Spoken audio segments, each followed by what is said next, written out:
Hello guys, आज के blog की शुरुआत होती है मेरे बेटू को परेशान करने से। और इसको परेशान करने वाला इसका खुद का भैया है। इसने भैया को थप्पड़ मारा था, इसलिए भैया ने इसके टी शर्ट के अंदर ब्लूटूथ का केस रख दिया, जिसको ढूंढते ढूंढते मेरी बेटू परेशान हो गई थी। और फाइनली जब मेरी बेटू ने ढूंढ लिया तो भैया ने फिर से उसको टी शर्ट के अंदर डाल दिया। उसके बाद मैं मम्मा बेटू मिलके एक रील्स बनाए, क्योंकि मेरी क्यूटी आज बहुत ही क्यूट लग रही थी और मुझे दूध लाने के लिए लेट हो रहा था। तो हमने सोचा जल्दी से एक छोटा सा रील्स बना लेते हैं, जिसको नानी ने रिकॉर्ड किया था। उसके बाद मैं इसको घर पे रख के गई। फिर मेरी बेटू ने मेरे पर्स में जो भी डॉक्यूमेंट था उसको निकाल के खेलना शुरू कर दिया। और मेरी बेटू से मैंने पर्स लेने की जब कोशिश की तो मेरी बेटू को रोना आ गया था, इसलिए मैंने इसको ये पर्स दे दिया।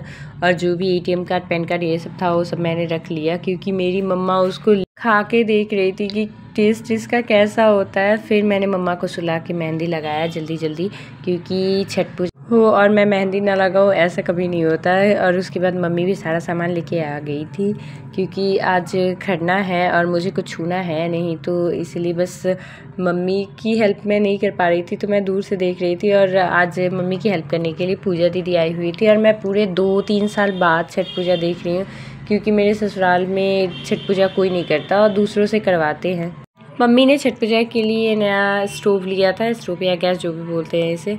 और मम्मी आज इसी पे खाना बनाएगी सारा। हम हर साल ईंट का चूल्हा बना के बनाते, पर इस साल मम्मी ने स्टोव ले लिया है, क्योंकि इस यहाँ पे चूल्हा बनाने का जगह नहीं था। और मैंने ये मेहंदी मम्मी को लगाया था कल रात में, क्योंकि मम्मी सो गई थी और आज छठ पूजा था, तो कोई भी डिज़ाइन मैंने सोचा लगा देते हैं। मम्मी के हाथ में बस कलर दिखना चाहिए। उसके बाद मम्मी ने खन्ना का खीर बनाना शुरू कर दिया था, और गुड़ वाली खीर बना रही थी मम्मी। दूध मैं पहले ही ले आई थी और मैंने मम्मी को बैंगल्स पहनाया मिक्स करके, जो मैंने करवा चौथ पे चढ़ाया था करवा माँ को। और फिर जो मम्मी ने लिया था छठ के लिए वो दोनों मिक्स कर दिए थे मैंने। और मम्मी के मेहंदी लगाने के बाद मैंने बेटू को भी मेहंदी लगा दिया जब वो सोई हुई थी। और मेरी बेटू का मेहंदी का कलर भी बहुत ज़्यादा अच्छा आया था।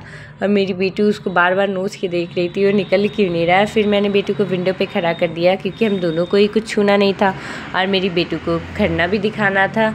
मेरी बेटू विंडो से नानी को बार बार बुला रही थी जब नानी खीर बना रही थी। तो मेरी बेटू बहुत ही ज़्यादा मज़े की है, क्योंकि ये बेटू का पहला छठ है। तो मेरी बेटू का शायद सारा पूजा ही पहली बार था, पर छठ थोड़ा ज़्यादा स्पेशल होता है। तो मेरी बेटी को मैं दिखा रही थी, देखो नानी कैसे खाना बना रही है।